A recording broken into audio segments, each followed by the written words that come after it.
Welcome back to Ace Attorney's Investigation. It's episode 4, part 2, I think. Um, so, I made a big mistake. I forgot that my voice recording is not based off of Discord, where it has an auto filter, and, there was a lot of mouth chewing. I like chewing gum, and, there was a lot of mouth noises that day. So, yeah. Anyways, back to the investigation. Excuse me.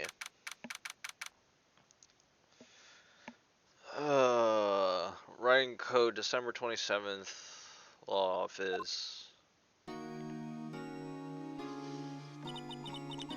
What was Mr. Edgeworth talking about? A memory of a crime that I committed. A memory of a murder. Do you really think Mr. Edgeworth killed? I don't believe it. Not Edgeworth. Some painful memory has been troubling him recently, but he's never taken someone's life. Never. Nick. Yo! How's everyone doing? What'd you think of my performance today? I had them swooning in the aisles, huh, Maya? Swooning? Me? Oh yes, I do remember feeling pain. Right on. Tell me the truth. Was it like love at first sight, right? Right, Nick? Huh? Me? Well, maybe my heart skipped a beat or two. I think you could do better than that. Come on, I saved Edgeworth in there, dude. Edgy. You guys should be bowing before me. Yeah, bow before your hero. Uh-huh. Larry, you really helped out in the trial today. You did. If it weren't for you, if you weren't there, Larry, I'm sure Mr. Edgeworth would have been found guilty. He already did. He already got found guilty. But seriously, Nick, about the boat shop caretaker. Guy's pretty suspicious, but Edgy ain't off the hook yet. Way to spoil the mood, Larry. Bro locked the fuck in.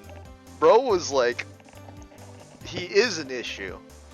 Hey, I'm just a guy sitting in the audience, you know? But from where I'm sitting, Edgy seems pretty edgy. I mean, can you really know he's telling the truth about that night? Nick? I don't know. But what I do know is I'm gonna believe in you two until the end. Us two. Edgeworth and who else? You mean me, right? Nah, he means me, right, Nick? Yeah, you, Larry. Not me? But why you? But why you, Larry? Huh? Actually, yeah. Why me, Nick? Enough with the silent treatment. Nick, why do you trust Mr. Edgeworth so much? I mean, he changed recently, true. But when you first met him, he was kind of a jerk, don't you think? You didn't know him back then. Back when he wanted to become a defense attorney.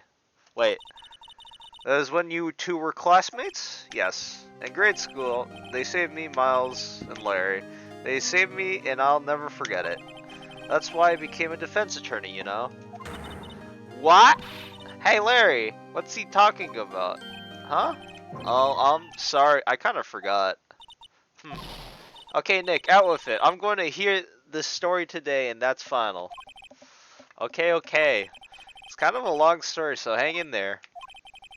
It was the very end of 3rd grade. I was on trial, a class trial. A class trial? You remember Larry Spring, end of 3rd grade? Kid in our class got his lunch money stolen. Lunch money? Our school was really small. Every month, kids would bring in an envelope with money for lunch from home. Huh, I see. Anyways, this kid's envelope disappeared with $38 still inside. Oh yeah, now you mention it, I do remember that. I can see why you forgot though. You were out of school that day. Anyways, the envelope had been stolen during PE class. I was coming down with a cold, so I skipped PE that day. I was the only one not in the class, so they thought you did it. Yeah, the kids in this class said I should be put on trial. Trial? So the next day we held a classroom trial with me as the defendant. I didn't do it. Guilty, he said. Guilty. Give me the money. You're such a meanie. No one plays with him. Just admit you did. You can't hide the truth. Tell us the truth. We ain't gonna play with you anymore. Yeah, no borrowing.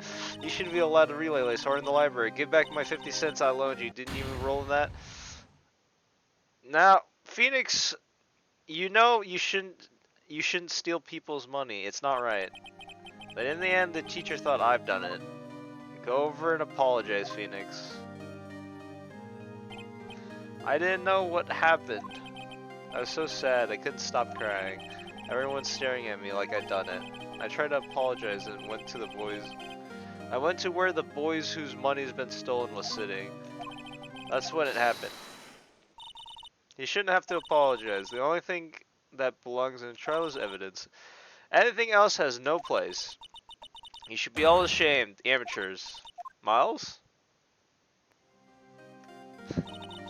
It wasn't you who stole my money, was it?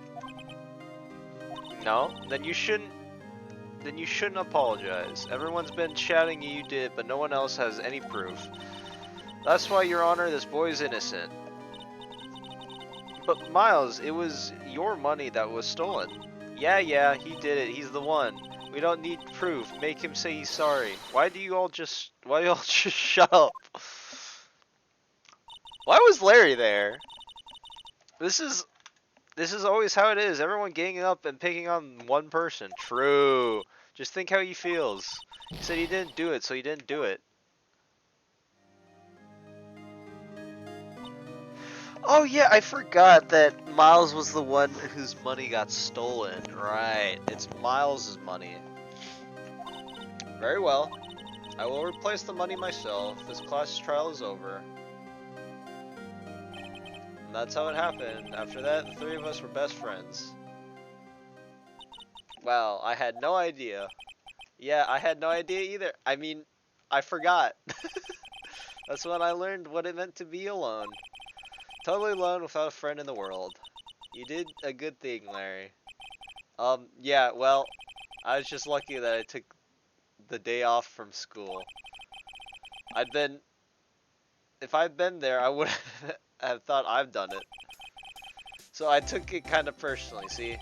When something smells, it's usually the butts.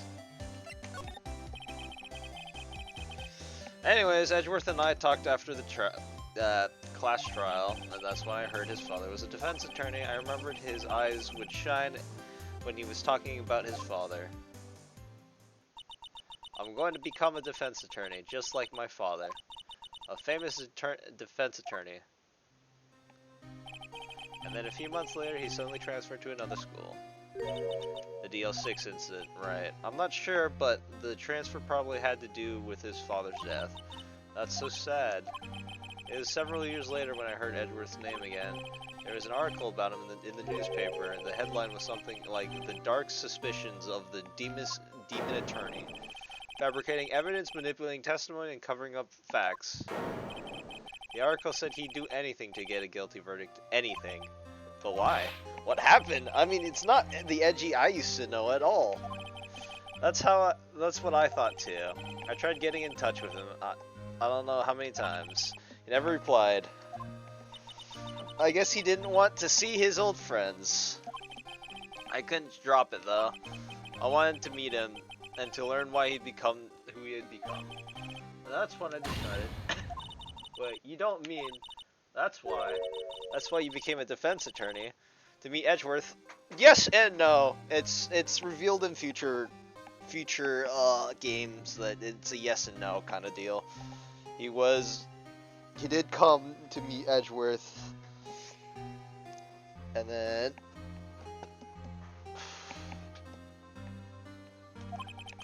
if I was a defense attorney, I knew he'd have to meet me, whether or not. If I was a defense attorney, I knew he'd have to meet me whether he wanted to or not in court. Edgeworth believed in me, and I believe in him. He's in pain, and no one's on his side. I'm the only one who knows the real Edgeworth, and I'm the only one who can help him. Whoa, Nick. So, in that way, you helped me out. Is that why you helped me out for free? Yes. I helped you out because I believe in you. Except I don't remember saying I'd do it for free. Aw, Nick. We have to save Mr. Edgeworth. If that's the last thing we do, okay? Right. It very well may be. First, there's that rent boat shop caretaker. We need to find out who or what he is. I'd settle for who. I guess I can clean up some of the evidence I no longer need. Okay, let's go.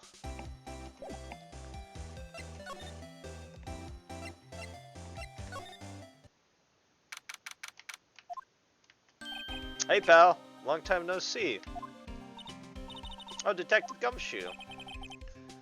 Close one today, eh? I got so worked up I snapped my tie in half. Sorry about that. No problem, pal. Thanks to you, we know who really did it. You mean the boat shop caretaker? Look, I'll make you a promise. I'll have that scoundrel in custody by trial tomorrow time. Yeah. Come what may.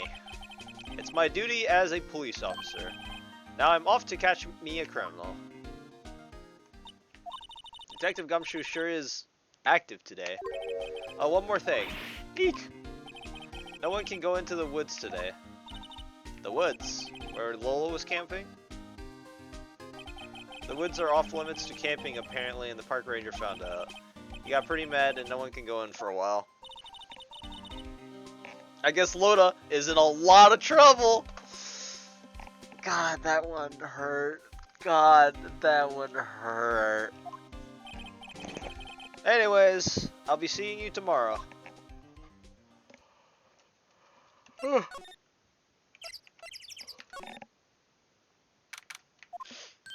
Huh? The steel eyesore is missing. Eyesore? Looks like the hospital stand is closed too. Guess Larry's too busy worrying about Mr. Edgeworth to show up for work.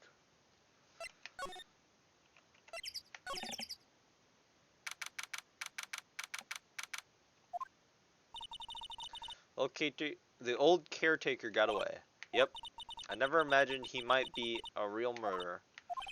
Ahem. I know that that clearing of the throat anywhere. Aha! Aha, hello! What might you be doing here? Out for a walk? Ah, the day of my youth. Like the scent of fresh lemons, you see. Mr. Grossberg, this is no time for idle reminiscing. Mr. Edgeworth's trial ends tomorrow. That is true, yes. But from what I saw of today's trial, Edgeworth should be fine, right? Well, I'm not so sure about that. Oh, what do you mean by that? Well, I'm not sure. If you find anything out, come by my office at once. I may be able to offer you some assistance. Thanks. Bye. What do you think Mr. Grossberg was doing here anyway?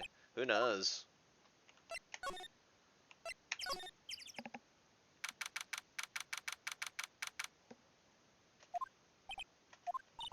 Nobody's home. Hello, squawk. Hey, it's Polly.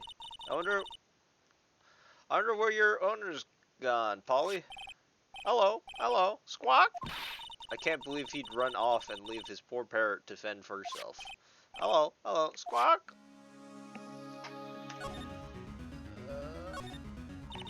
That reminds me, Nick. Polly knows the number to the safe, right? 1228. Yeah, that's right. Polly, what's the number to the safe? 1228, squawk!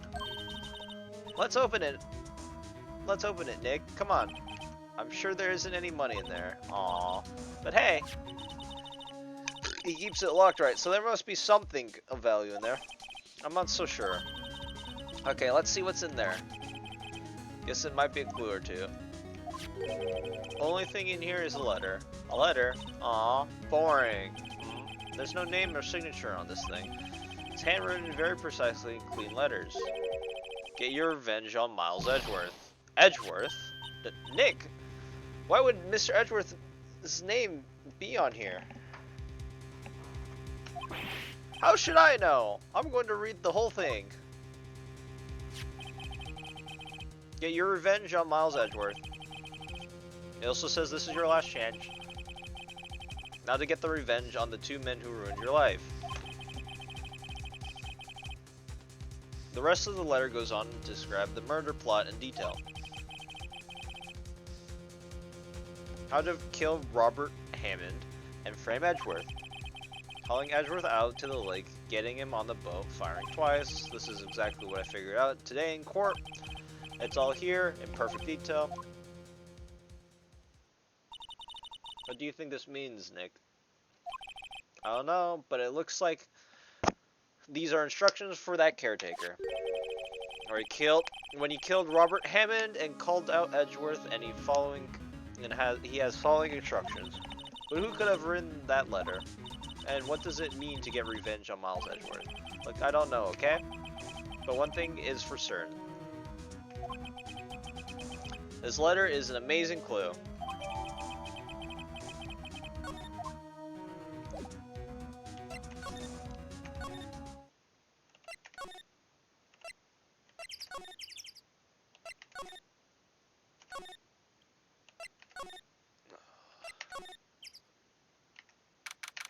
Reggie.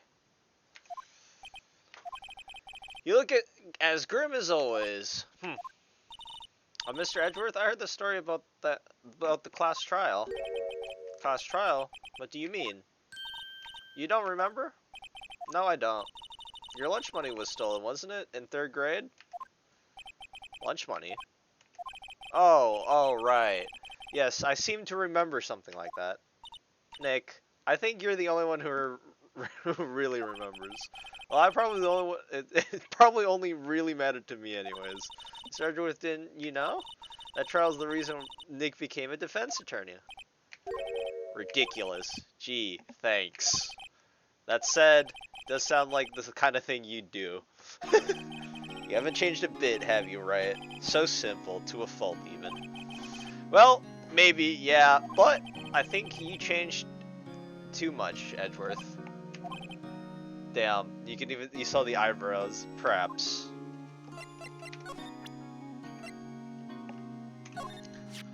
Edgeworth, see this letter? This came out of the safe in the shack where the boat rental caretaker lives. I see. Revenge on me? Who's that old guy anyways? I don't know. He could have been innocent defendant you declared guilty or something? Nice, right, but I don't remember that old man, not at all. So he was following this letter then, which means that there was someone else behind it. Now it's time to get the revenge on the two men who ruined your life. Two men, meaning myself and Robert Hammond. So it says this is your last chance. Last chance? Wait, maybe he's talking about the statute of limitation of the DL6 incident. Wait, that old man. What is it? Do you know who he is? Yogi. Could he be Yogi? Yogi. The suspect of the DL6 incident, the one who was found innocent. I fat-fingered F12 when hitting backspace.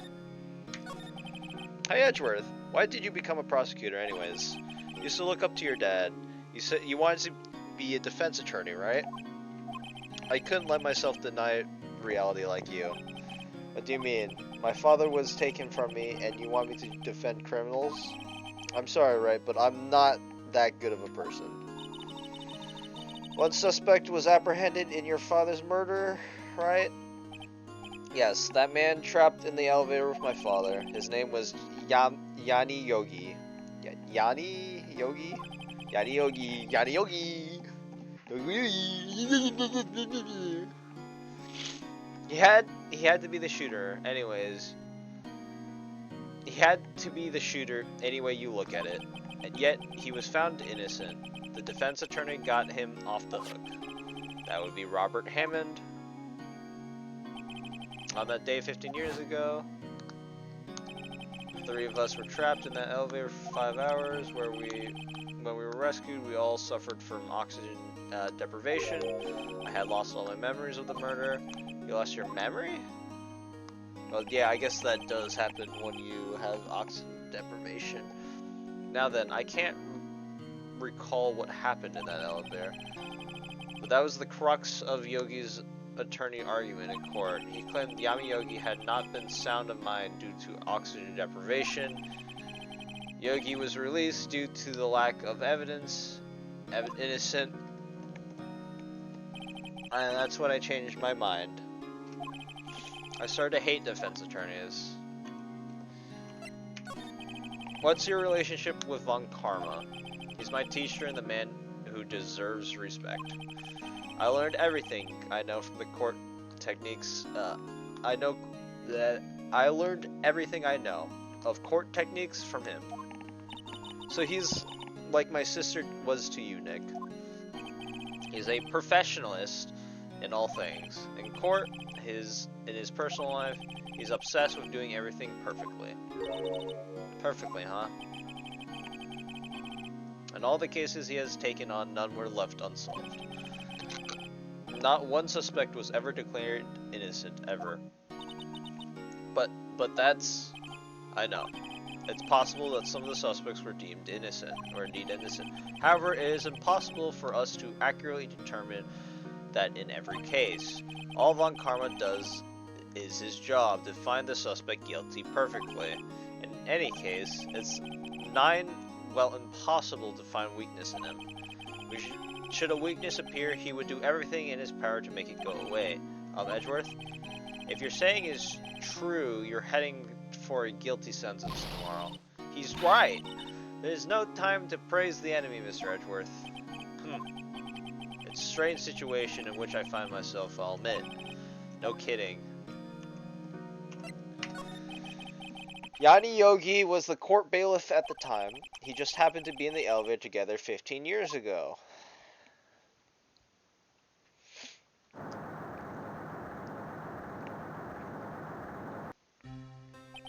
The quake was incredibly strong. Before I knew it, everything was dark.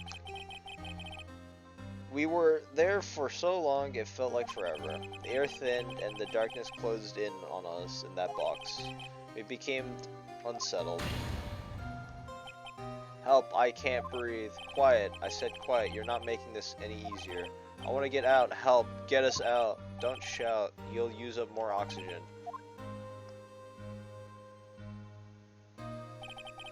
That's all I remember. When I came to, I was in the hospital bed staring up at the ceiling. In court, Yami Yogi's mental condition was called into question. They claimed that oxygen deprivation and stress had caused temporary insanity. In the end, the claim passed in court and our Yogi was found innocent. Huh. But isn't that strange?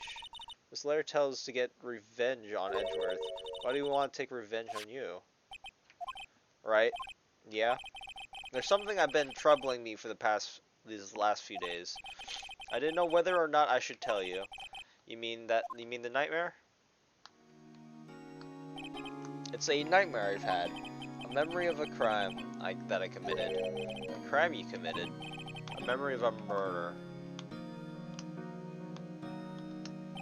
I think the time has come to tell all. For the last 15 years, I've had the same dream almost every night. I woke up in a fearful sweat every time. What kind of dream? It's a dream about my father's killing in the dark. Help! I can't breathe. Like me right now with my fucking nose. I fucking cannot breathe right now. Quiet, I said. Quiet. You're not making this any easier. I want to get out. Help, get us out. Hold on.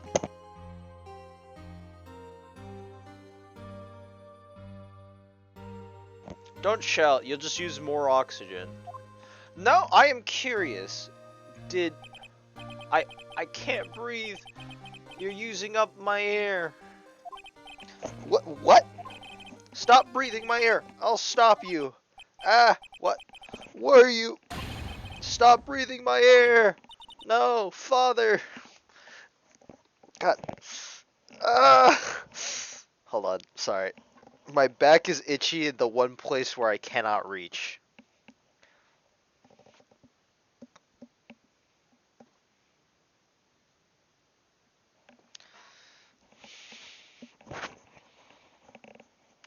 Oh, there we go. He's attacking father. Then I see a pistol lying by my feet. I don't know if it was evidence from that day in the court or the bailiffs. In a daze, I picked up the pistol. Get away! Get away from my father! Bang. Ugh.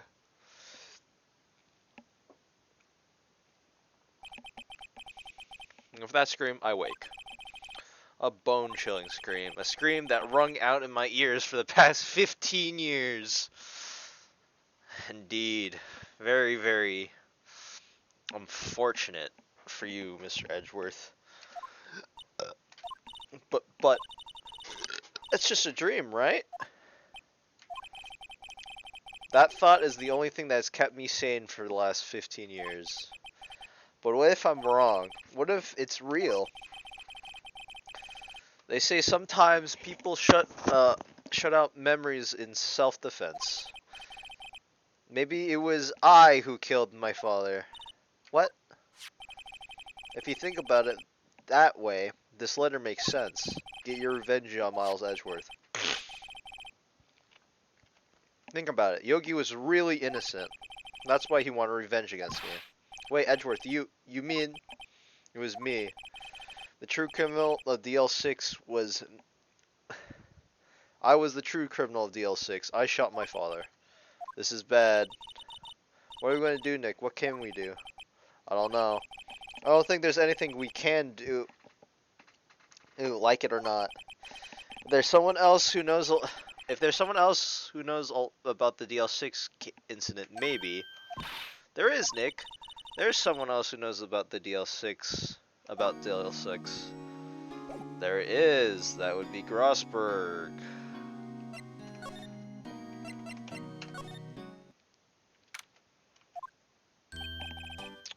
Mr. Grossberg. Ah, hello there. What's wrong? You look troubled. No kidding. I can't believe you're not. My. Calm down and tell me what happened. It's Mr. Edgeworth. He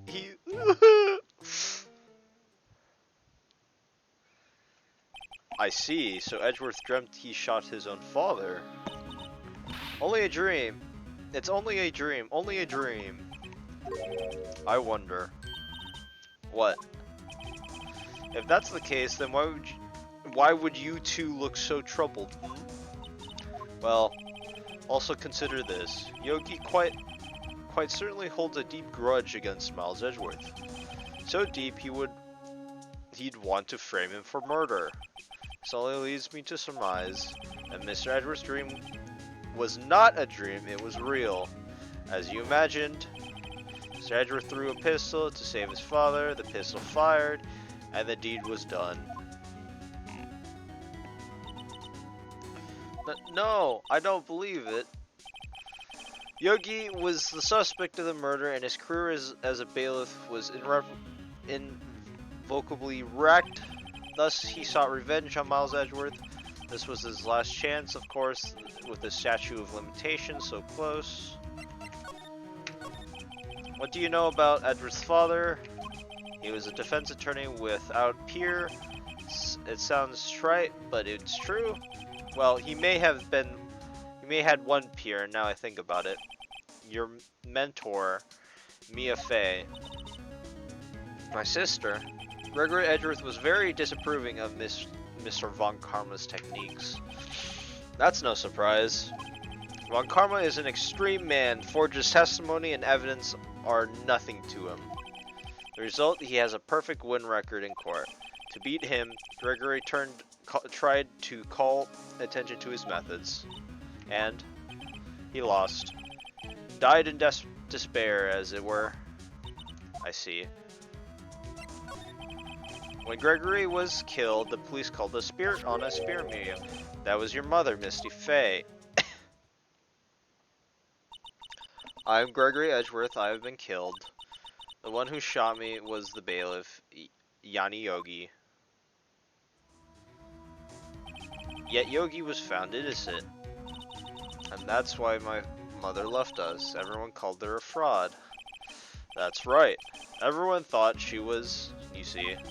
Yet, now that I think about it, it seems the one who had lied was Gregory Edgeworth's ghost.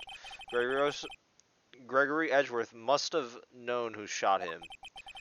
I don't believe it. So you're saying he falsified his testimony? Edgeworth's dad lied to protect his son?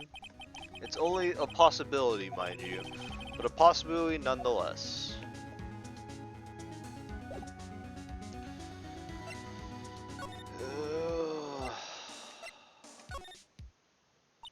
One day left, Nick. Yeah, I know. No time to waste. Let's get going. I only needed that to get to criminal affairs.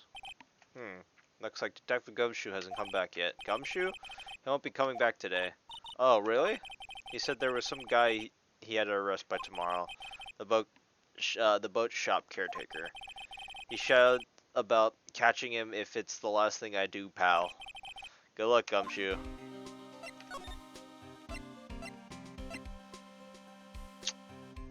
Oh, right. Ugh. I forgot to present him with the letter. Oh, what? So this is the letter? It does seem that Yogi was following this letter and getting when he killed Hammond. But why kill Richard? Not Richard. I keep on thinking it's Robert Hammond. Robert Hammond. Hammond was a skilled defense attorney, but he defended clients not for their sake, but for his own. Huh? For his own sake? He never trusted his clients, that one. The only thing he trusted was his own ability. But he caught his client found innocent, so why would it matter? Actually, my dear, it's quite different. He won that innocent verdict for no one but himself. Yogi was a free man, but socially he was ruined. Huh? You'll understand soon enough. Wait, what is it? This letter. I've seen this handwriting somewhere before, a long time ago. Whose handwriting was this? Do you have any idea who wrote this? That would be Manfred von Karma. Could it be Manfred von Karma?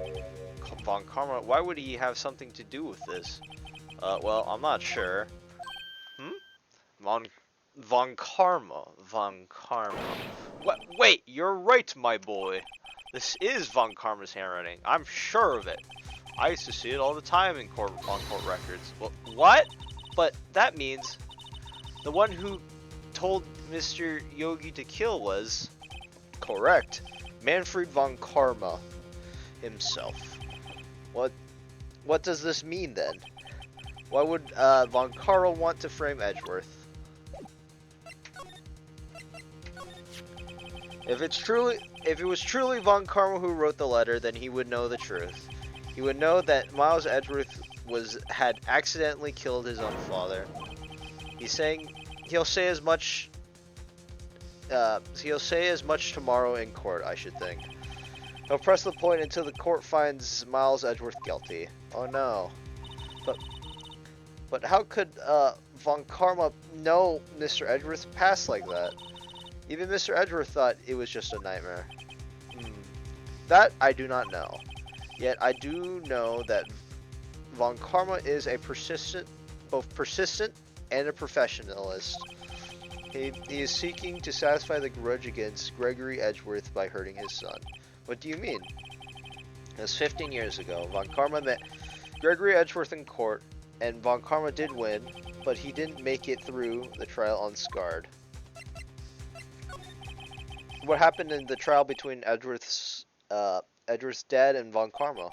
Von Karma got the guilty verdict he wanted. He won the trial, but Gregory accused Von Karma of faulty evidence, and though he lost the trial, Mr. Edgeworth's accusation stood. Faulty evidence? It was only a penalty Von Karma has ever received in his career as a prosecutor. Gregory Edgeworth dealt a blow to his perfect trial record. Wow. I must have been quite a shock for Von Karma. Ugh. He took a vacation for several months after that, you see. A vacation? Yes. An unusual event for the man. That was the first and last vacation he's taken in many years of prosecuting. Really? He doesn't take vacations? Like, go to sea or, to the mountain? Don't tell me he's never been to Europe. You have a strange idea about vacations, Mile. In any case, that was the only time he took vacations from work. I believe the penalty upset him quite a lot. Odd. If he wanted to keep the perfect record so badly, why would he take such a long vacation? What do we do, Nick? Von Karma's going to bring up DL6. You can bet on it. Mr. Edgeworth pleads guilty to DL6. I won't let him. Yes, Mr. Wright. I hate to say this. Even accidental murder is murder, you know. I know that. I just believe in Edgeworth's innocence. I don't believe he killed someone. But Nick, Edgeworth admits it to himself. His father must have lied to protect him from beyond the grave. I don't care. I know he's not guilty. Mr. Wright, if you say so, I suppose I could go check again.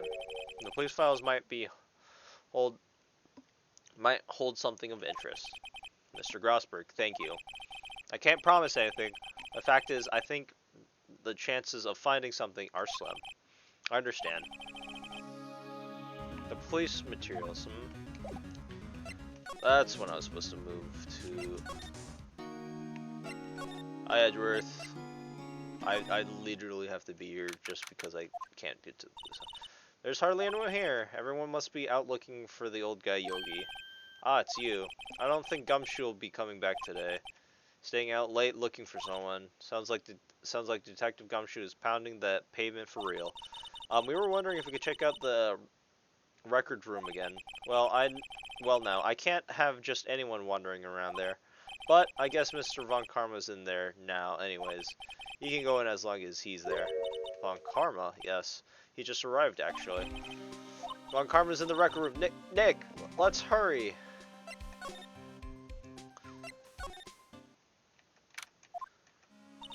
Dusty as always. We were only here, just yesterday. I'm sure you just haven't had time to clean. What's wrong, Nick? Nothing. I just noticed that he isn't here. Von Karma.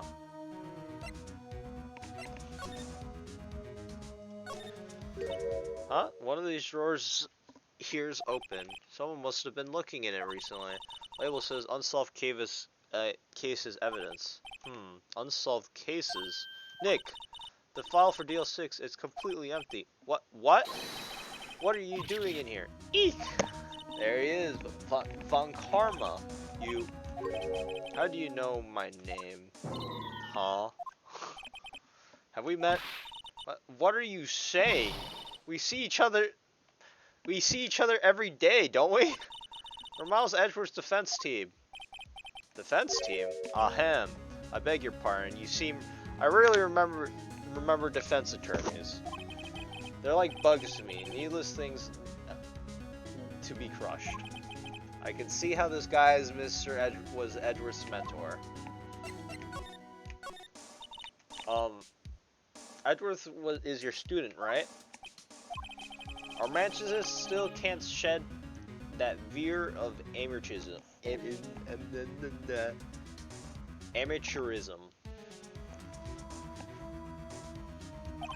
Just like his father, always a second rate. Von Karma, you had an axe to grind with Mr. Gregory Edgeworth, didn't you? Me? I grudge against a mere defense attorney? Why? Because he dealt a blow otherwise to your otherwise perfect record, perfect trial record. So you did. But what I don't get is why you took his son under his wing afterwards. Son of your most bitter rival. That, my dear attorney, is none of your business. Tomorrow is the last day of this trial. It's been a while since I have had a defense attorney last this long. Still, you will lose in the end. Miles Edgeworth will admit his own guilt. His guilt of 15 years ago, you mean? You're quite the researcher. You've done your homework so well that certainly you must understand. You know what Miles Edgeworth will tell the court tomorrow. We were right, so Von Karma was going to bring up DL6 tomorrow. Mr. Von Karma, have a look at this. This was you, wasn't it? You instructed Yani Yogi to commit murder. Yani Yogi. How many years has it been since I've heard him called by that name? He's a fool. I told him to burn it after he read it. So you admit it. You wrote Mr. Yogi this letter. Yes, my dear defense attorney. Thank you for taking the trouble of bringing it to me. You saved me from a lot of needless hassle. But what? Nick, what is that thing? A stun gun for self-defense, usually. How much voltage is that fucking thing? Indeed. 600,000 volts will course through your body like a dog touching an electric fence. 600,000. Oh, don't worry. People don't die from it usually. Now give me the letter. No. No. Whoa, what are you? Nick, run. Ah. Maya, out of my way. Wah. Wah. Wario time.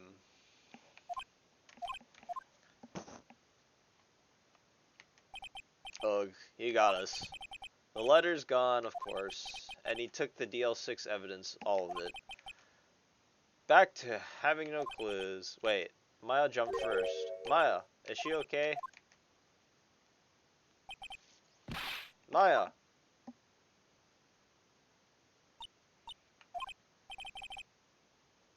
Maya, open your eyes. Maya. The letter, did he take it? Huh? Oh, yeah. Are you okay? Are you? I couldn't stop him. I jumped as fast as I could, but one shot from that thing knocked me out cold. I'm useless. I'm no good as a lawyer or as a medium. I can't even call my sister. Not even now when I needed her the most. I wish I hadn't woken up at all. Maya. Grr. There has to be some way I can help her. Better do something about her self-confidence first. Maya. She's holding on to something. What is that? A bullet? DL6 evidence, no 7, taken from the heart of Gregory Edgeworth. I remember Von Karma was holding this when Maya jumped him. Taken from Gregory Edgeworth's heart, still bears clear ballistic markings. I'll prove it to you, Maya. You're most definitely not useless. I'll prove it to you in court tomorrow. Oh.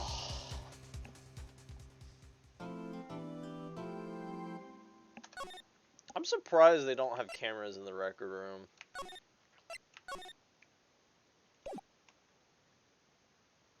Or the fact they took a picture of it and made a copy. This is Judgment Day. Today, things are going to get settled at last. A lot of things. But what's the big deal? Sorry, Nick. I only touched your shoulder. I guess the shock hasn't worn off from my run-in with the stun gun yesterday. Anyhow, today's the last day of trial. Good luck, Nick. Yeah, thanks, Smile. Edgeworth is looking glum as always. I hope Von Karma doesn't push him too hard. But whoa! What are you doing? Sorry, I'm so sorry. I'm sorry. I just thought I'd cheer you up with a pat on the back. Maya, maybe we should go outside and discharge. Right, good idea. Try not to electrocute anyone on your way out. Why, yeah, pal. What's got into that girl? Detective Gumshoe. Morning, Mr. Edgeworth. Good morning. How did it go, detective? Have no fear. As promised, I captured our runaway caretaker. I brought him in and took all night, pal. Thanks, Detective Gumshoe. You must be tired. Actually, after that shock, I got on the way in. I feel pretty good. Damn. Yogi says he's forgotten his own name, but it has to be a lie. Why would he want revenge on Edgeworth if he couldn't remember his past? Does he remember, and is he going to prove... He does remember, I'm going to prove it.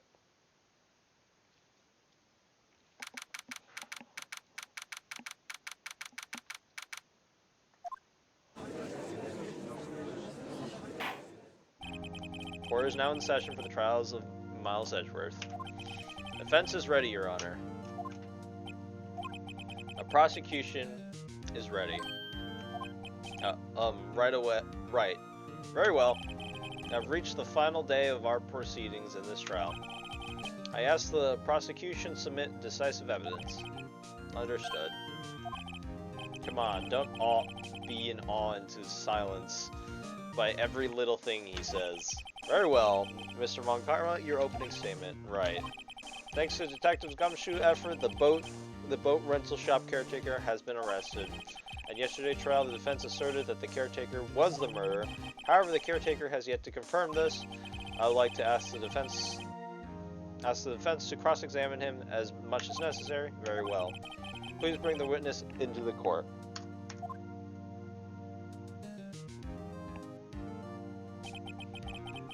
Ladies and gentlemen of the court, I believe you all remember our witness. He lives in the boat rental shop on the lake where he witnessed the incident.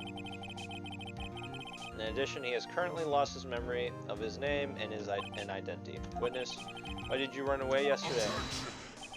The witness was not running away, as he will now testify. I see. Very well. Please begin your testimony.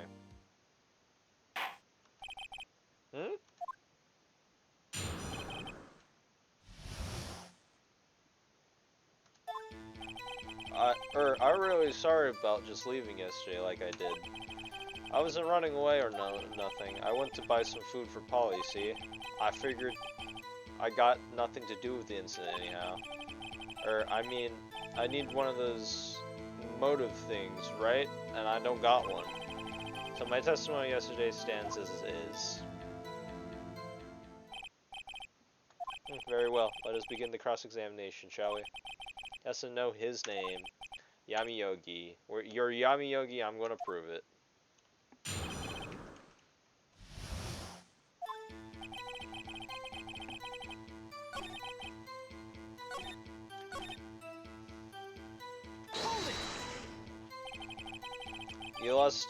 You've lost much of your memory, is that correct?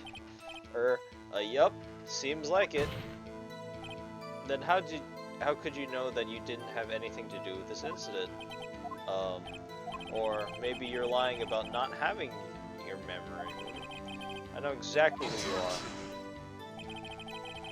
The witness clearly testified quite clearly he has no memory of who he is. If you claim he's lying, then show the court proof. Grr.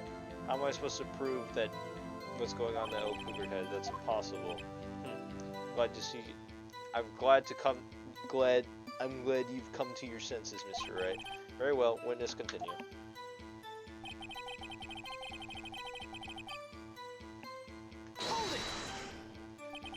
How can you say you had no motive? I say you do. You had a grudge against Edgeworth and the victim, Robert Hammond. And that's why you took revenge on them, right? Please don't make me repeat myself, Mr. Wright. Though this witness has no memory of anything beyond several years ago, he can't hold a grudge. It's impossible. I have to prove he's lying about his memory. Otherwise, it's going to be the same thing over and over until the trial ends. Might I say something, Mr. Wright? Yes, yes, Your Honor. You've been saying the same thing over and over now.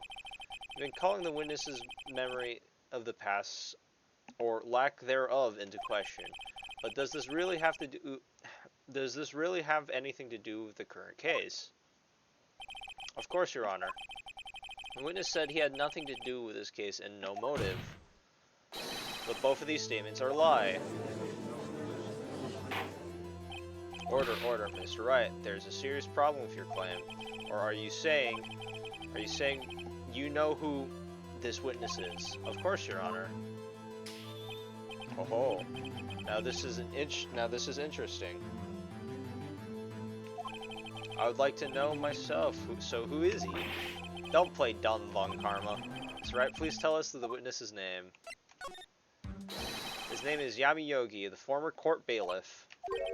Yogi? That name seems familiar. Oh, Yani Yogi, from the DL6 incident. It figures the judge would have heard of it. It was such a famous case. But what does this mean? Your Honor, this man is Mr. Yogi, and he has clear motive. Tisk, tisk, tisk. Jumping to conclusions again, Mr. Wright. This man is a witness. This witness is Yani Yogi. Fascinating. However, how do you propose to prove this to the court? This is a court of law, as you may recall. You need proof. Now allow me to repeat once more. The witness has lost his memory. This is it. I have to do this now. I can't prove he's Yogi, right? If I can't prove he's Yogi right here, right now, then I've got nothing. I've got nowhere else to go. Nick, how are you gonna prove it? How can you prove that he's Yani Yogi? Speaking of which, do I have the DL6 case file? I do.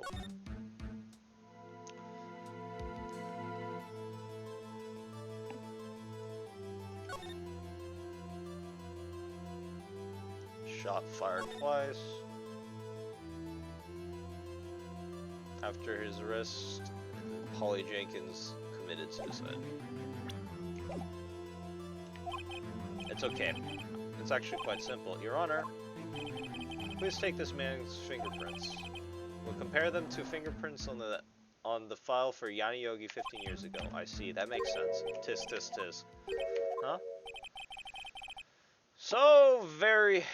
I'm so very, very sorry, Mr. Wright. Why? The witness has no fingerprints. What? No fingerprints? You see, before I worked as a caretaker, I worked at a chemical plant. Burned my fingerprints working with the stuff. Yup. What? Yogi, you sneak. You burned your fingerprints to hide your past.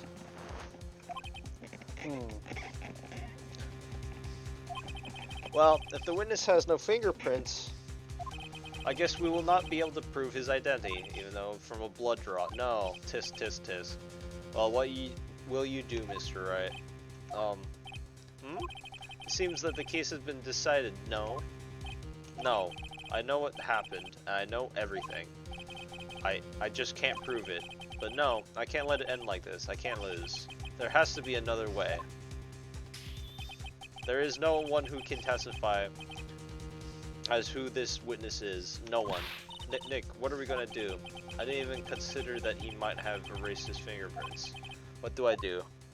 Tisk, tisk, tisk. Well, Mr. Wright, perhaps you'd like to cross-examine his parrot for a little comic relief, huh? Yeah, very funny. You're a sore winner, Von Karma. Wait a second. Cross-examine his parrot? I love this part. What is it, Nick? No, you're not going to. Your Honor, the defense would like to take Mr. Von Karma up on his proposal.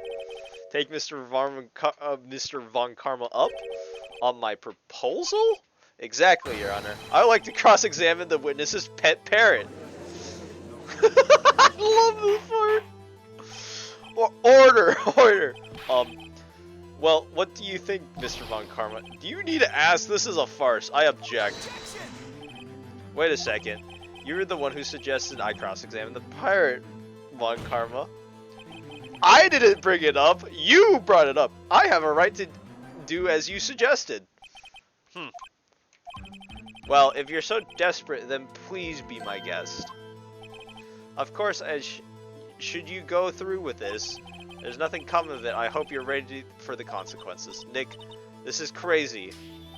Well, still want to go through it? Yes, I'm doing it. Let the parrot take to the stand. Take the stand. I'll cross-examine her, Your Honor. This is the most ridiculous thing I've ever heard of, or I've ever heard. This Von Karma's rigged every person's testimony, every piece of evidence, except the parrot. She's my last chance. At least, I think so.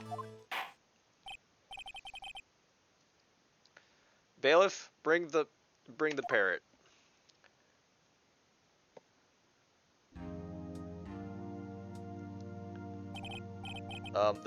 That's quite a bird. Please tell us your name. Name. The witness is ignoring me. I forgot how funny this judge is. It must hurt to be ignored by a bird. Ahem. Very well. Witness, who is your owner? Please, testify for us.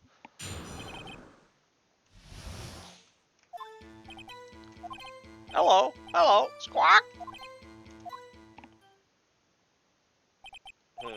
Certainly the most concise testimony we had so far. Very well. Begin your cross-examination. Right. What are you going to do, Nick? I don't know yet. What do we do?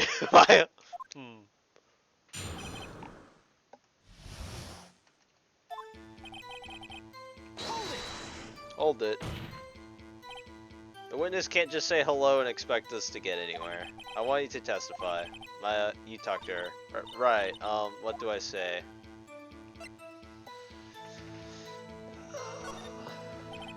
Maybe I should get to say her name? Polly, what's your name? Polly, squawk! Mr. Wright, I think we've established that this parrot's name is Polly. Does that have anything to do with the owner's identity? Of course! Yes, it does. Ha, fascinating. You claim that the parrot's name will provide the owner's identity? Then show us proof. Nick, don't you think taking the bluff a little too far?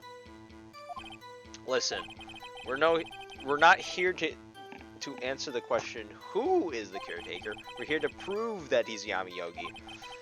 All we have to do is type the name Polly to Yogi. Your Honor, proof of the parrot's caretaker name reveal the identity is...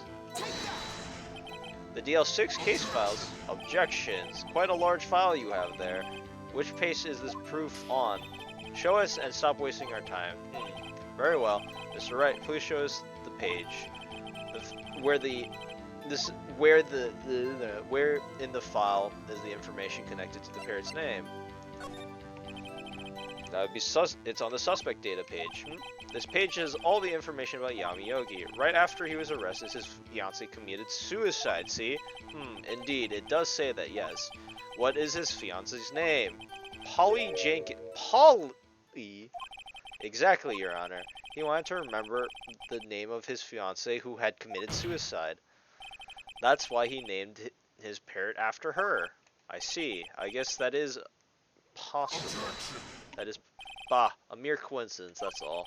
My granddaughter has a dog she calls Phoenix. Well, Phoenix, right? Does that make you my granddaughter's fiancé? She's only 7 years old. Indeed. Alone, it's a little weak for evidence in the murder trial. We would need some other collaborating evidence. Where am I going to find that? Nick, we're getting close. One more. We can find one more piece of evidence. Right, but what? Very well, witness. You may continue. Oh.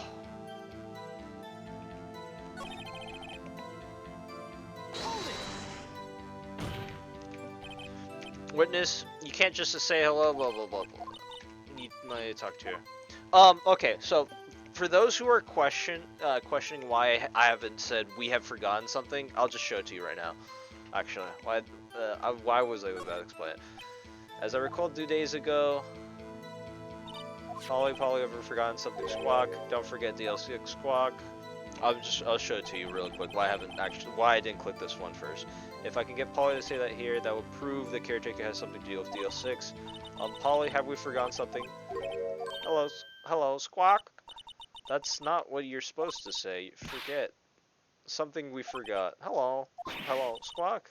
It's not working, Nick. She won't say it. This is ridiculous. Why won't she say it? Tisk. Something the matter, Mr. Wright? Wait. Don't tell me Von Karma expected this. He couldn't have retrained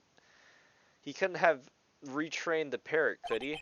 Did he train her not to respond when we ask if we forgot anything? So yeah, that explains why I didn't choose that one. But what's the safe number? I'll ask her the safe number. The safe why? Let's just get her to say anything, okay? Polly, what's the number the safe in the shack? 1228. 1228. My, what a reckless parrot. Well, Mr. Wright, aren't you claiming that this number has something to do with the caretaker? It actually does. Actually, it does. That's why I had her say it. Ha, ridiculous. How can a number to a safe tell us who the caretaker is? Show us your proof. What could possibly link the number to the caretaker's identity? The DL6 case file. What does this obsession you have with that case? Mr. Wright, where in the file is something related to the safe number? The case file. It's on the case file summary page. The case summary, specifically the date on which the DL6 incident occurred. The date of the incident, December 28th. Why, that's today's date, 15 years ago.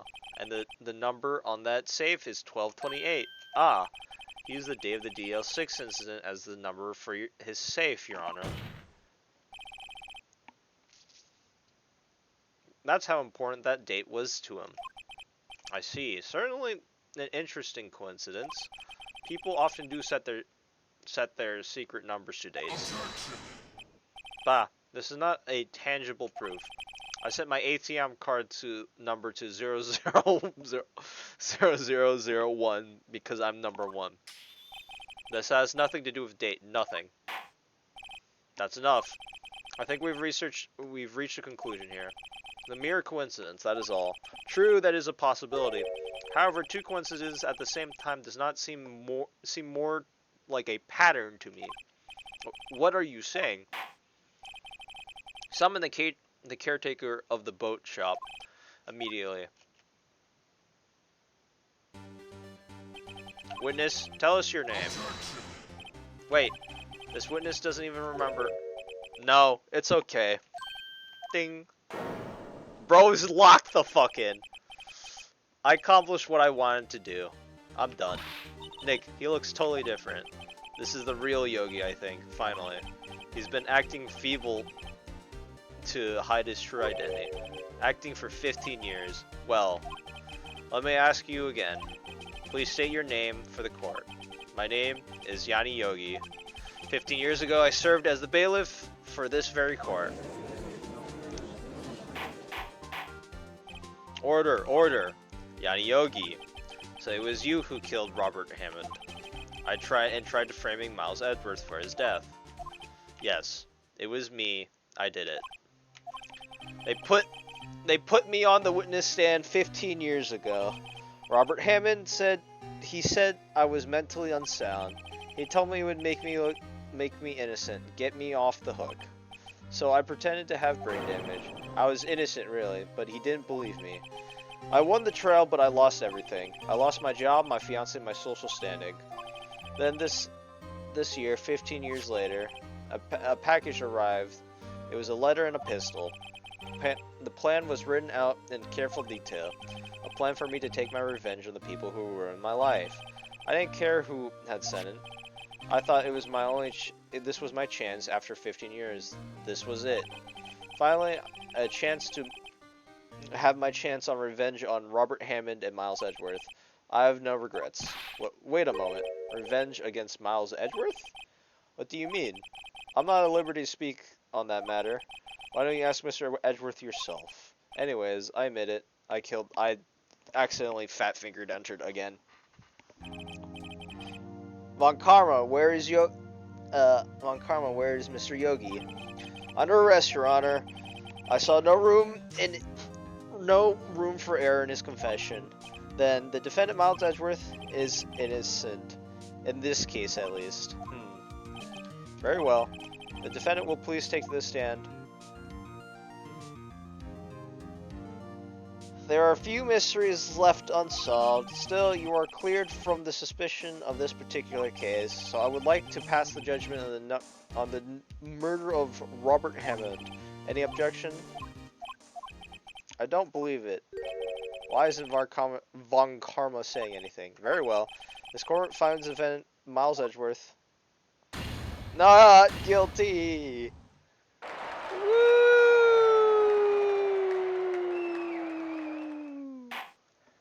That is all. This court is adjourned. Objection! Did someone object? Did someone say objection? It wasn't Von Karma. Wait, but that means no. Edgeworth.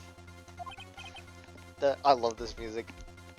Your Honor, nothing gets the blood pumping like this. I object to your judgment. What do you mean? I'm not innocent at all. As you heard, Yamayogi killed Robert Hammond in revenge. But revenge for what? Nick, Edgeworth is trying to confess. He's going to say he's guilty. He's going to tell them he was the murderer in the DL6 incident. He's going to tell them he killed his own dad. Uh-oh, what do I do? You know what? Leave it to Edgeworth, because even if I object, it's not going to fucking work. No, I'm sure Edgeworth has thought this one long and hard. This isn't my place to interfere. Nick, are you sure? There's nothing we can do. So, the reason why... This is his problem now. The reason why I didn't object is because... what's it called? When you try to object, it doesn't matter because it's not going to work anyways. Nothing we can do about it. It's his problem now.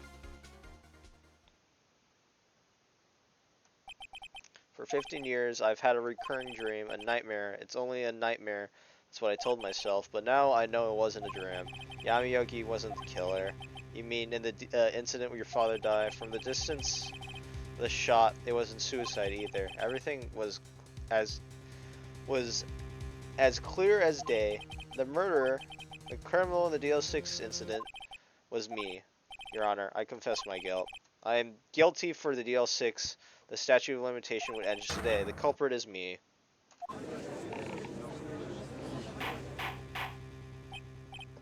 Order, order. This is certainly unexpected. Defendant declared innocent is confessing to a different crime. Crime which the statute of limitation runs out today. I'm not really sure how to deal with this. Bah! It is obvious. We hold the trial right here, right now. We tried this man for his crimes 15 years ago. I think I would like to have a 5-minute recess. During the time, I will consider the appropriate course of action to take. This court is adjourned.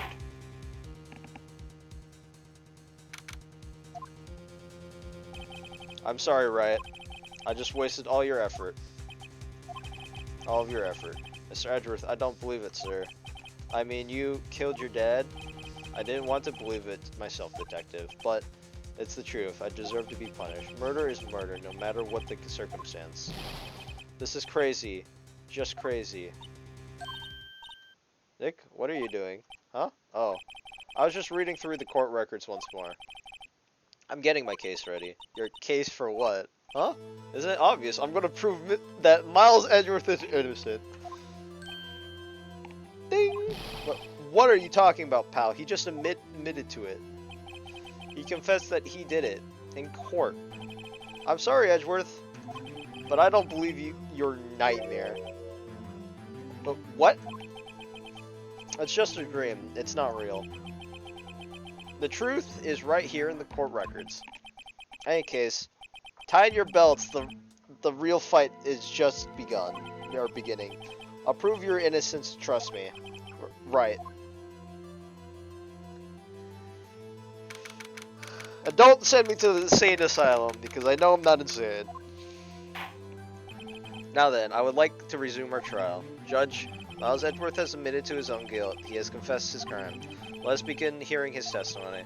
Then through though pointless, let the defense do their cross-examination. The statute of limitations of VL6 runs out today. Though it is unconventional for me, I'd like to run this one by the book. I see. Does the defense have any objections? No, Your Honor. Von Karma, you knew this was going to happen from the very beginning, didn't you? Very well. Will Miles Edgeworth take to the stand? Will the witness state his name and profession? Miles Edgeworth, I'm a prosecuting attorney. Mr. Edgeworth, 15 years ago, you mistakenly killed your father, Gregory Edgeworth. Is that correct? Is this correct? It is correct.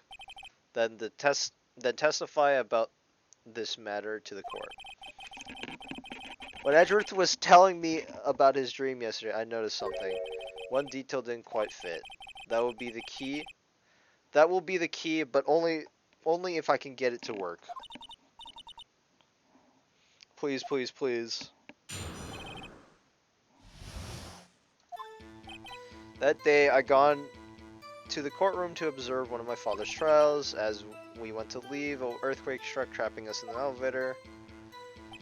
My father and Mr. Yogi lost their composures and began to argue. And I felt something heavy fell. Then just then, something heavy fell on my feet. I picked it up and threw it at Mr. Yogi, wanting to stop them fighting. The moment later, there was a single gunshot and a scream. It was a terrible scream. I remember it to this day. That is all.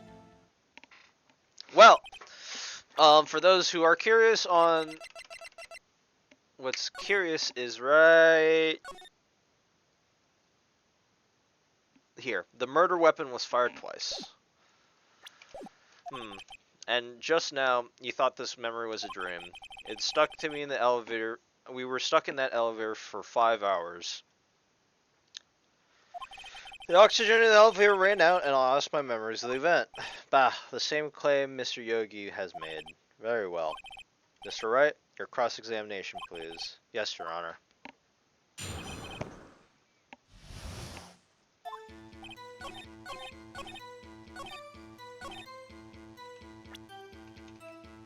Objection! Objection! Are you sure you only heard one gunshot? Yes, I'm sure of it. I heard the shot and the scream. Everything faded. Then everything then faded. Holy shit. I was unconscious until rescuers came. I see. No, Your Honor. Unfortunately, you don't. Look at the file one more time. This plainly contradicts the witness testimony. Objection. Do you enjoy dragging... You do enjoy dragging out that file, don't you? I won't accept this as a menace, unless you can tell us what page it's on. What page contradicts Mr. Edgeworth's testimony? That would be, look at the victim data on the file. It says quite plainly the murder weapon was fired twice. Mr. Edgeworth only heard one gunshot, yet the murder weapon was fired twice. The first shot was accidental. The first shot was accidentally firing when the pistol was thrown. So, who fired the remaining shot?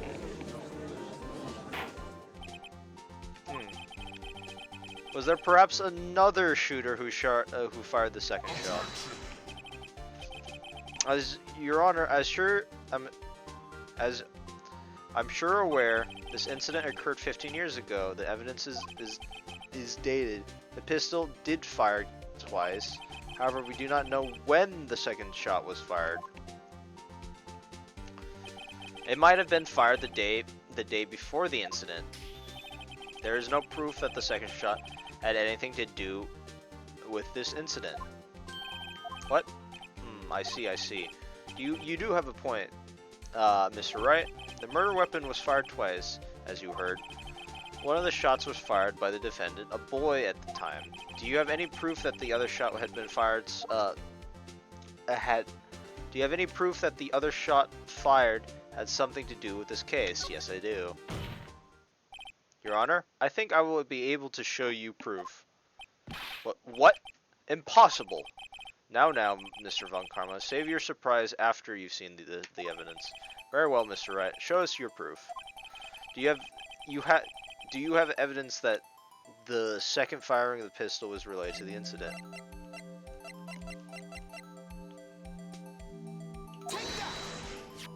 Look at this photograph. Look at this photograph!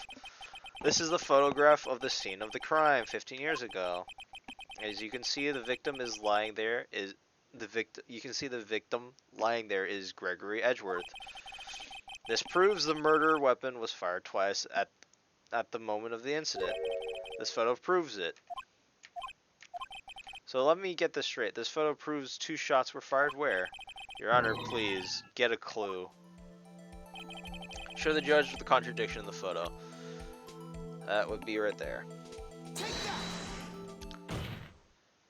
As it should be obvious, the contradiction is here. I see a bullet hole in the door. Your Honor, Gregory Edgeworth was killed by a shot from the pistol, and yet there's also a bullet hole in the evidence door, or in the elevator door. Why did I say evidence door? So we also know that the murder weapon was fired twice. Thus, someone other than Edgeworth fired the second shot. Order! Mr. Wright, what are you driving at? Simple, Your Honor. At the time of the incident, 2 shots were fired. One went into Gregory Edgeworth's heart. The other hit the elevator door. Remember, the defendant's lost consciousness after the shot fired rang out. In conclusion, we must agree that the second shot was fired by someone else. Mr. Wright, but who could that someone else be? The murderer, of course. I knew I should have stepped in before your wild fantasy got on, man. Mr. Wright, you look at once more the DL6 incident case file. Alright, look once more at the DL6 incident case file. Look closely. Try case summary page. The case summary page, that's on page 1. Look at what's written there. Not a single clue is found on the scene. If the pistol had indeed been fired 2 times, then the other bullet would have been discovered on the scene. He does have a point, but the second bullet has never been found. Why? Because the second bullet does not exist. The bullet that claimed Gregory Edgeworth's life was the one fired by his own son. That is the truth of the matter, the whole truth. It was undoubtedly something else that made the bullet hole in the door. Order, I will have order. Mr. Wright has proven one thing to us quite clearly. That the murder weapon was fired twice at the time of the incident. However, as Mr. Von Karma says, the second bullet was fired was not found. It is highly unlikely that the police merely overlooked the second bullet. So all we have is the single bullet fired. I'm afraid to discount the defendant's claims. Tisk tisk tisk. I praise the judge for his wisdom in this matter. Gah, how did this happen?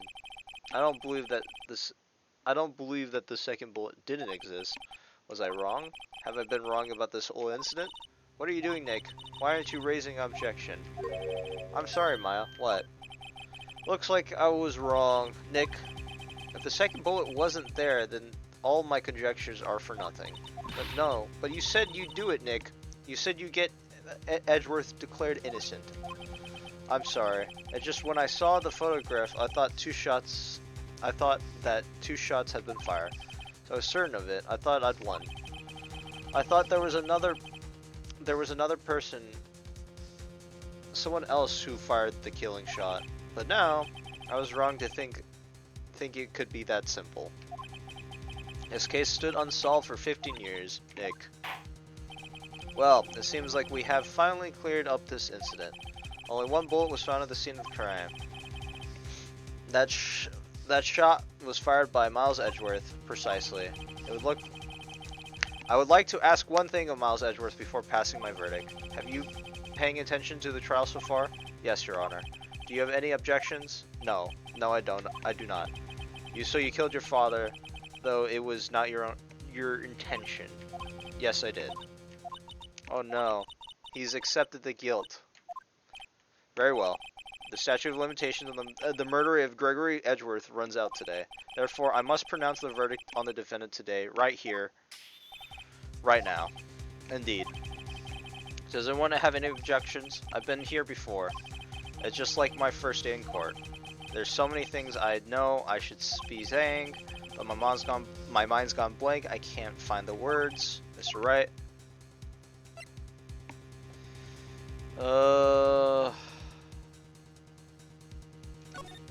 Objection!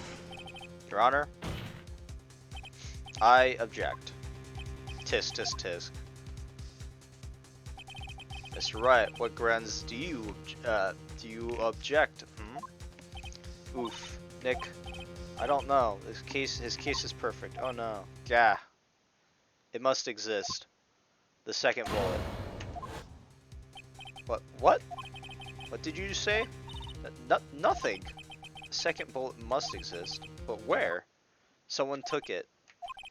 Seems waiting is not gonna produce us any answers from Mr. Wright.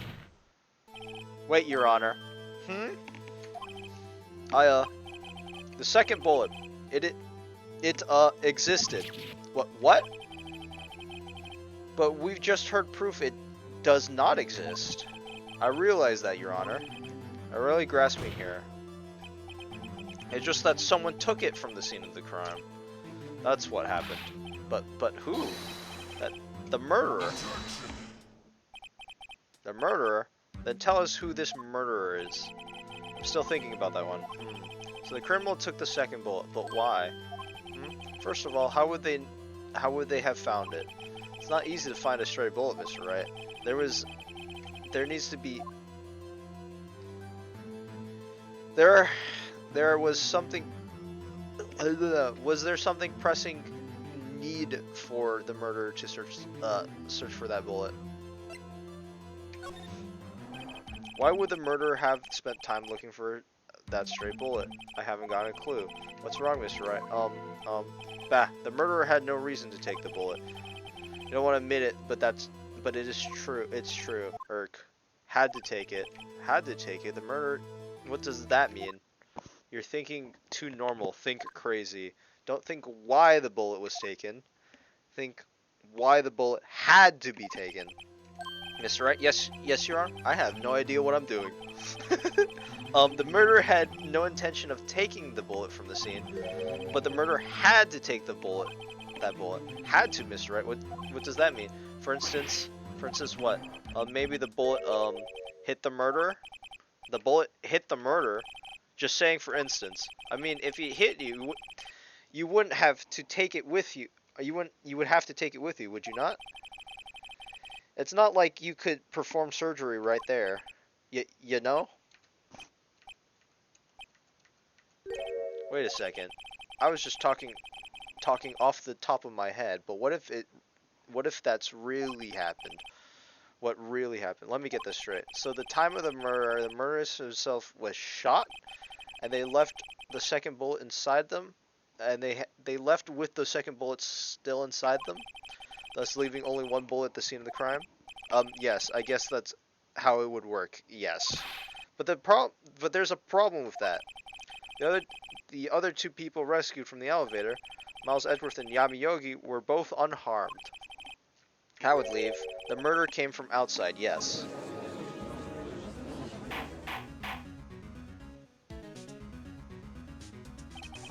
The two men fighting inside the elevator,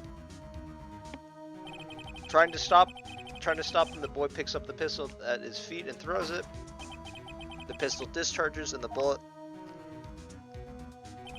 The bullet goes into the elevator door and hits the murderer outside. The boy loses consciousness, and then the murderer opens the elevator door, and sees the men inside. Mr. Wright, you are truly the most unpredictable defense attorney I've ever known. I can tell you're grasping, and yet I cannot deny the possibility of what you say. What are you saying? Deny it. Deny it! No one involved with the incident was wounded. There is no murder. No one wounded at the time of the incident. He's right. I can't think of anyone. Hey Nick, I just thought of something really crazy. Remember what Mr. Grossberg said yesterday? Gregory Edgeworth dealt a blow to his perfect record. Wow. He must have been quite a shock for Von Karma. He took vacation for several months after that, you see. An unusual event for that man. That was the first and the last vacation he's taken in many years of prosecuting. What if Von Karma didn't take the vacation because of the shock, took it because he was injured, which would mean, could only mean one thing. He was the murderer in the DL6 incident. He was the man who shot Gregory Edgeworth. It was Von Karma. Oh man, something wrong, Mr. Edgeworth? You seem dazed. No, Your Honor. Well, have you indicated the possibility the murder came from... You have indicated the possibility the murder came from outside. Can you give us the name of your suspect? Uh-oh. Should I come out and say it? Say it now! Your Honor, there's a suspect, one lone suspect. Well, this is certainly interesting news. Very well, Mr. Wright. Who is your suspect? My hands are shaking. What? Von Karma! Von Karma?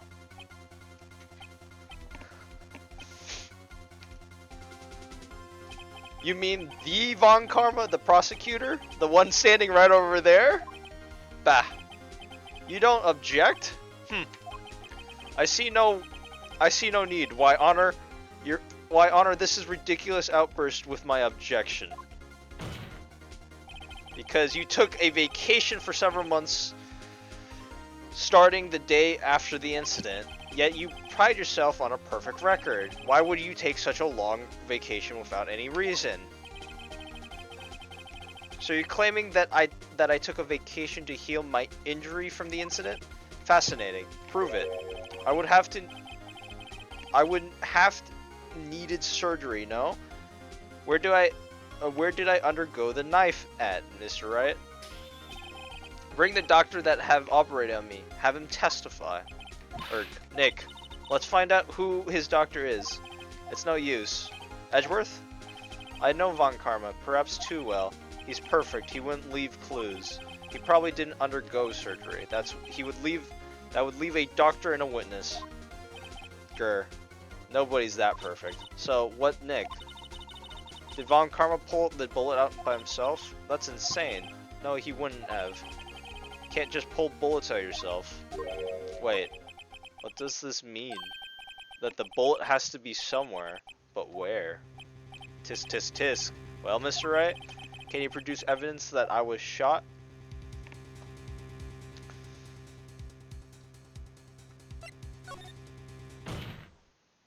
Alright, Von Karma, I'll prove it. And I'll even use evidence. I know how you like it so much. I know how you like it so much. But what? The evidence proves that Von Karma's shot is this. When I first did this, I couldn't wrap my head around it, but it's this right here. The Von Karma is perfect. He wouldn't risk surgery leaving an evidence trail. So then I ask, where's the bullet now? I think it's unlikely that Von Karma performed surgery on himself. You don't mean? I do. There is a possibility that the bullet is still inside Von Karma. Is that even possible for all these years? Well, there's one way to find out. We could use this metal detector. Well, Von Karma, I'm gonna I'm going to run this over you and see what we find. Yeah, you sweating bullets. You sweating bullets like a little bitch, aren't you? I refuse. You refuse, but refusing this means you acknowledge that the bullet is still inside you. Order, order, order. Your Honor, the defense requests that we allow it to use the metal detector. Judge, I call for a suspension of this trial. This is invasion of privacy. Objection! The statute of limitations run out on this case today.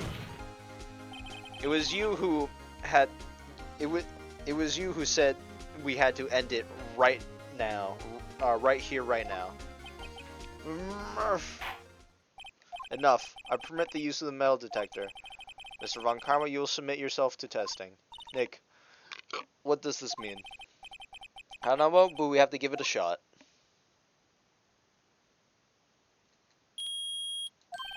It reacted. Something's in his right shoulder. The bullet. Mr. Von Karma. You. It was you. I was afraid this would happen, so I remained silent. Indeed, there is a bullet in my shoulder. However, it has nothing to do with this incident. What? I was shot in the shoulder long before the DL6 incident. I claim that the bullet in my shoulder has no relation to the DL6. But Von Karma, can you prove that? Prove? I have no obligation to prove anything. That's Mr. Wright who must prove something here. Not I. Mr. Wright? Well, can you prove it? Can you prove that the bullet in Von Karma's shoulder was from DL6? Of course he can't. You don't have any evidence. You don't have any of DL6 evidence. That's because you took it out of the rec room yesterday. With no proof, you cannot convict me of any crime. I'm sorry, Mr. Wright. No, I'm the one who's sorry, Mr. Von Karma. But what? You were close, 1 day away from freedom. But you see, I have proof. But what? Who would have thought you would dig your own grave trying to convict Edgeworth? I can link the bullet in your shoulder to the DL6 incident. And here's my final proof. This one right here. That's a bullet? Where did you get that? This bullet used in the DL6, this is a bullet used in the DL6 incident. This was taken from the heart of the victim, Mr. Gregory Edgeworth. The bullet's preserved quite nicely with all its ballistic markings intact. Ballistic markings. As you may recall, the term came up in the first trial 2 days ago. Ballistic markings are the fingerprint of a weapon. All bullets fired from a gun are marked with that weapon's unique pattern. By examining the mark, you can tell which weapon fired the bullet. It's quite accurate. We have 2 bullets in our possession. One, the bullet removed from Gregory Edgeworth's heart, and another, Mr. Von Karma, the bullet buried in your shoulder. If we analyze both bullets, and then if the markings match, we would know that both bullets have been fired from the same gun. The very same pistol, in other words, the murder weapon that killed Gregory Edgeworth. Murph. Mr. Von Karma, will you let us remove that bullet from your shoulder? Then we'll compare the ballistic markings to those on this bullet, and solve this case once and for all. Well, Mr. Von Karma? Crash out.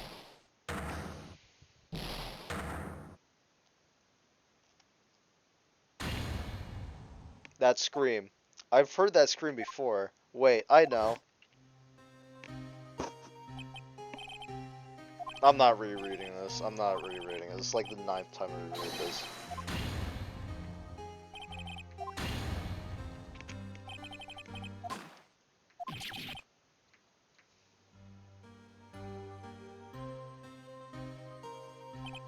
It's that scream I heard in the elevator 15 years ago. Von Karma, it was you who screamed. Mr. Von Karma? Edgeworth! Edgeworth! Only if you would defy me. So it was you. You and your father are my curse. Bro's crashing the fuck out. Your father shamed me with a penalty on my record, and you left me with a scar on my shoulder that would never fade. I'll bury you. I'll bury you with my bare hands. Death! Death! 15 years earlier. Chief Prosecutor, I'm sorry. On karma, it's not like you to make this kind of error.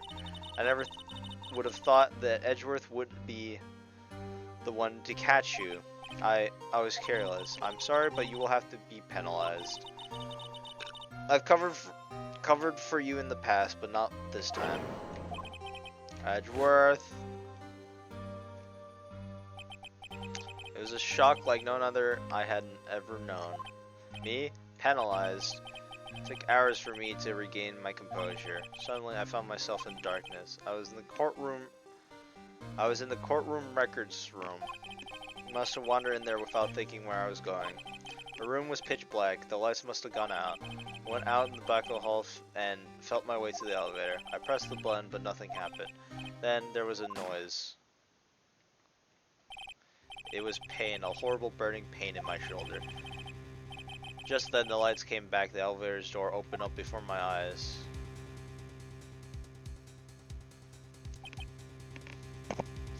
I saw 3 people inside, all lying unconscious from oxygen deprivation. Much to my surprise, a pistol lay at my feet. I knew then it was destiny.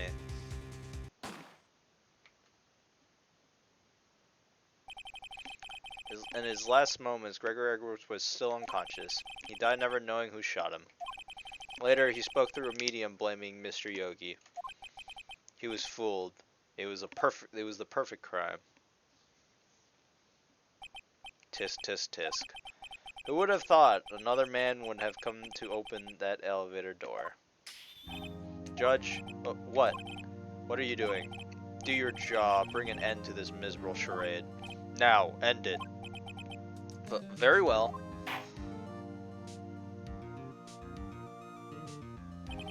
It appears that we have come to a very long way to the end of this maze. 15 years later, Mr. Miles Edgeworth? Yes, Your Honor? You are innocent. You were innocent, you are innocent. As you said, it was all a nightmare. Yes, Your Honor. This court finds the defendant, Miles Edgeworth, not guilty. Woo!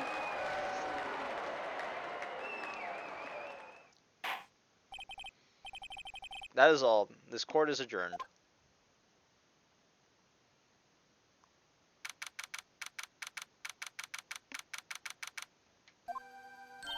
Nick, we did it. Did you see his face? Von Karma looked even paler than usual. He was pretending to be all cool, but inside you crushed him, Nick. Crushed. I gotta say, I'm impressed. It was pretty close, though. I was sure we had it. I know, I was on the verge of tears the whole time myself. But now it's all just a good memory. So it's finally over, Edgeworth. Right, yeah? I'm not sure how to say this. I know. Thank you. I see. Thank you, Wright. You're welcome. I think you could have done better than that. Nerd, sorry, I'm not good at this sort of thing. You got a lot to learn, Edgeworth. She's got you there. Whoop! Amazing, pal. You pulled through just like I thought you would. I'll never forget this. I owe you one, pal.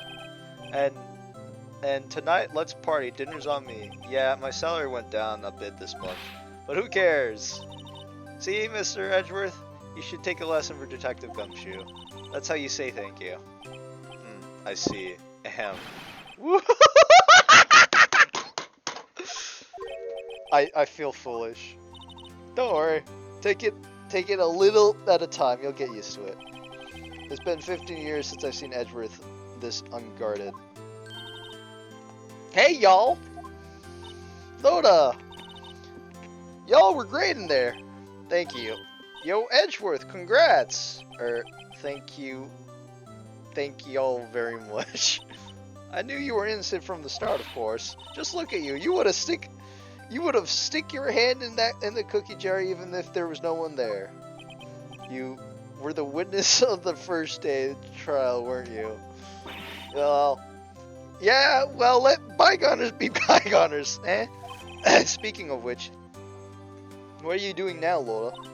Who, me? I went back to college. I gave up trying to be an investigative photographer pretty quick. Really? That's too bad. Isn't that the hot dog guy from the park? Huh? It's over, Nick. My life's over. Why the sad face, Larry? What happened now? Nick, I've not long for this world. You don't look sick. It's Kianse. She's going to leave in pairs. Pairs, Nick. She's leaving me behind. Should have seen that coming. Okay, how does this man manage to get a lot of girls, but every single time it's like a shitty girl? Like, he's managed to pick up... Bro picked up so many girls, but seriously, what the fuck? Yo, Edgy, there you are. Yes. Here I am. Congrats, Edgy. Here, a little gift from me in celebration. Celebration? That's unusual for you. Harry Butts, you come along tonight too. My treat, pal. Huh? Thanks, looking forward to it. Yo, Nick. That's the suit that questioned me. When he says a treat, that's not police talk for prison food, right? Right? I think you'll be fine, Larry. Right. Yeah? What's up? That's the envelope that Larry gave me. It's got money in it. Well, yeah, that's not strange. People give money always to celebrate sometimes. It's $38, right? I love this part. Huh? What a weird amount. I mean, it's not a little, but not a lot either. 38 exactly? Nick, wasn't the exact amount the lunch money that was stolen from Mr. Edgeworth in school? 38? No. No! Larry, was you! What are you so surprised about, right? Huh? Harry was absent that day from school, right? But doesn't automatically room out as a suspect. What? Think back that day, 15 years ago. Larry took the day off, but he was bored, so he came to school anyways. When he saw the money lying there, and the rest is history. I never was good at history. Edgeworth? Edgeworth, you didn't know, did you? I suspected. I just couldn't picture Larry protecting you like he did that day. Everyone else was saying you did it. The whole class was against you, remember?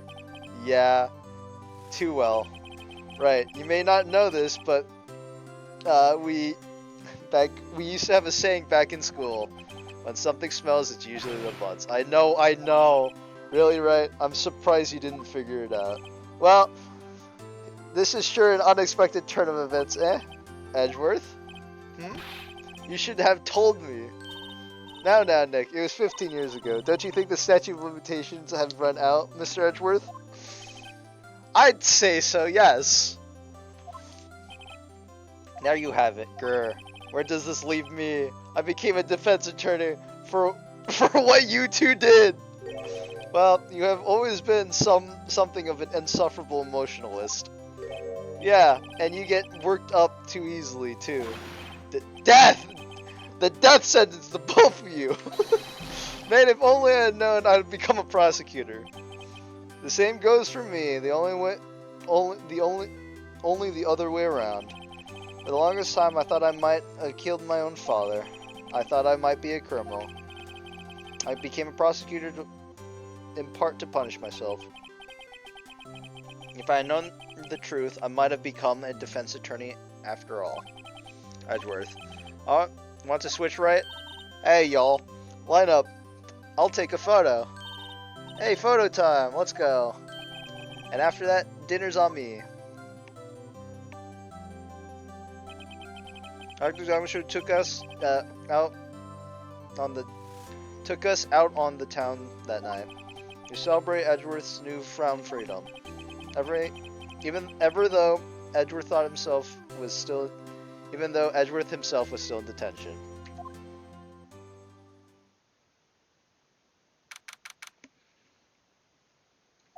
The next day, well, I went a little overboard yesterday. My head hurts. Huh? It's only 5 o'clock. Maybe I should go back to sleep. What's this? A letter? Good morning, Nick. You were really impressive yesterday. Seeing you made me think about what I've been doing here. I'm a spirit medium, in training of course. I wanted to help Mr. Edgeworth too. I want to help you, but I couldn't. I was useless. So I've decided to go back to my training. I'll become a full-fledged spirit medium for starters. I couldn't say it to your face, so I left this letter. Goodbye, Nick. Goodbye? What time is it? Gah, the first train for the mountain has already left to the station. Well, he's hungover. I guess I'm too late.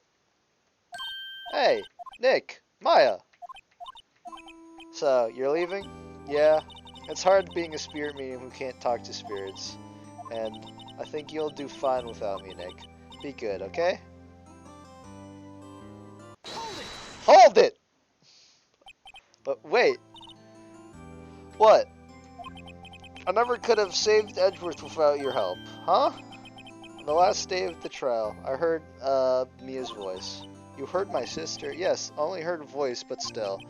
It was the very end when I thought we'd lost everything. Well, that's my sister for you. Detective Gumshoe helped, and Mr. Grossberg, and even Larry. I'm the only one who couldn't help. I'm useless, Nick. But you were the one who stopped Von Karma, Maya. Huh? I didn't do anything.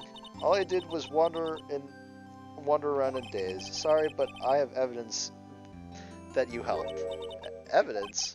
Show Maya the evidence to cheer her up. That would be this bullet. A bullet? Von Karma convinced that he had taken all the evidence pertaining to DL6. You were the one who rescued the last piece of evidence we needed. This was the bullet that put an end to Von Karma, and you were the one who gave it to me. Nick, thanks, Maya. I couldn't have done it without you. I'll be back soon, huh? I'm going to complete my training and come back. Okay, I'll be waiting. Of course you will. You can't run that office by yourself. You're hopeless. I don't know about that. So this is it. See you soon, Maya.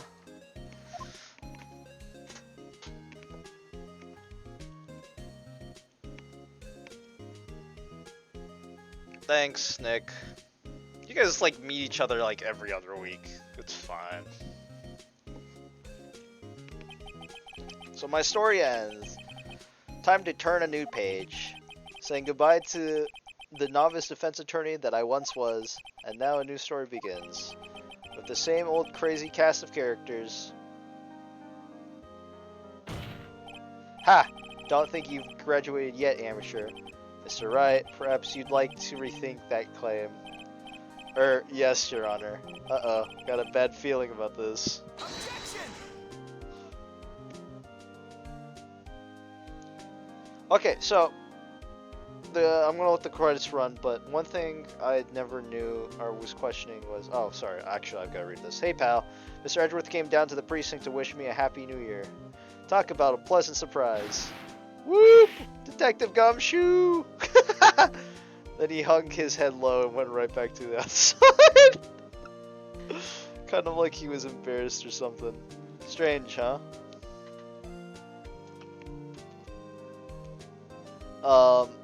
Actually, I'll read out the entire thing and then say my piece. Huh? Nick? I haven't seen him lately. Who, me? I've been working at a cheese shop. Missy's a nice lady. She's not exactly what we call banana. She's in Hawaii right now. Yeah. God, Larry, how the fuck do you keep on finding these girls?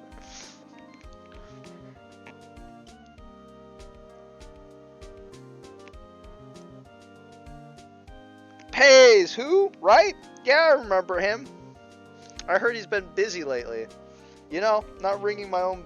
You know, we're not ringing bells. I taught him sort of everything he knows. I'm sure he's grateful. Not to ring my own bell. I know. I taught him everything he knows. Okay, Pains. Pain.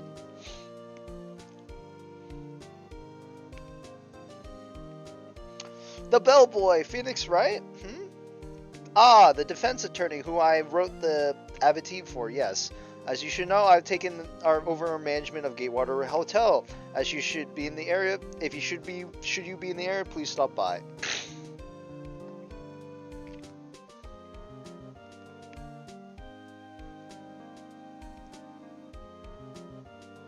Ahem. Oh, it's you. Phoenix, right? Ah, yes, Mia's understudy, was he not? I wonder how he's doing. I haven't heard of him of late. Ah, the days of my youth. They're like a scent of fresh lemon, you see. I don't think Grasberg shows in any... I don't think he shows up in any other game outside the first one. I think. Wendy does. Phoenix, right? Is he an actor? I'm not buying it. You can't be a star with name Phoenix. You know there's a DVD and the sexy thing with a DVD of 3. Holy shit, Wendy. Holy shit, old bag.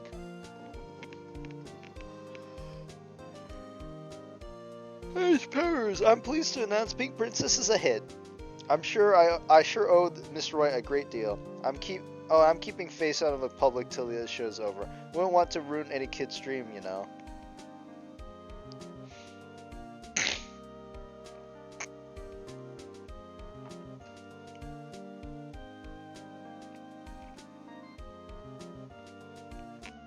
Penny! Oh, I got a letter from Maya the other day. Sounds like she caught a cold standing under a waterfall. I wanted to visit, but I didn't have time, so I sent her some pink princess t-shirts. She can't buy them where she's at. What kind of place is she living at, anyways?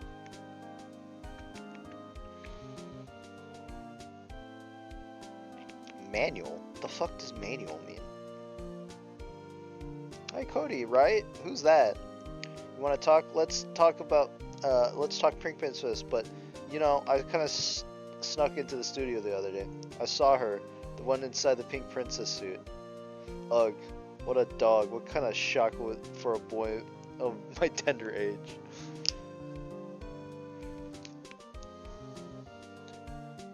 How the fuck did Will Powers fit in that costume, though? Hey, it's Loda. Yeah, I remember, right? That lawyer guy. Huh? Me? I've been trained to become a paranormal photographer. You know, the picture I took that they took of everyone. Well, it's behind me. There was a ghost. For real. Now that's talent. I'm going to be famous. I just become a normal photographer.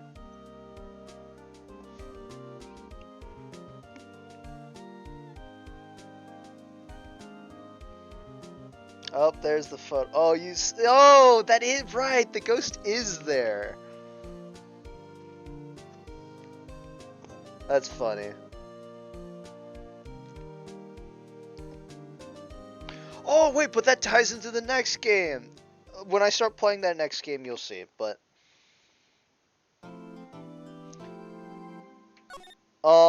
okay. So, I don't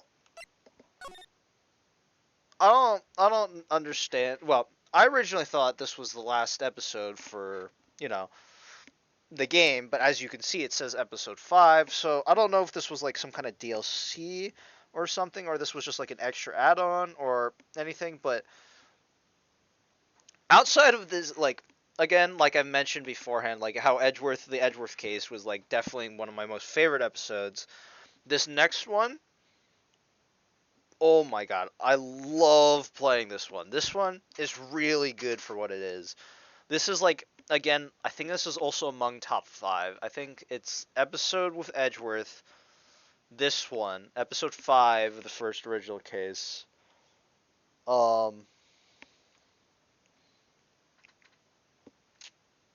What else? The the I think yeah, it's the fifth game episode 4 or 5. That one's also up there. I'm trying to remember any other ones so far. There wasn't really any memorable cases for episode 6. Like, I remember playing through it and just thinking, like, yeah, it's like typical. It wasn't like none of the cases out there were just like really, really like stood out to me. Oh, there was that Orca case. I think, yeah, I think there is a case in I think episode or game 6. That one comes my favorite. But anyways, I'm gonna leave it off of there. We're gonna see episode 5, one of my more favorite episodes. This is what I love. Back to back, one of my top 5 episodes back to back. We're gonna see that one in the next episode. So thanks so much for watching. See you in the next one.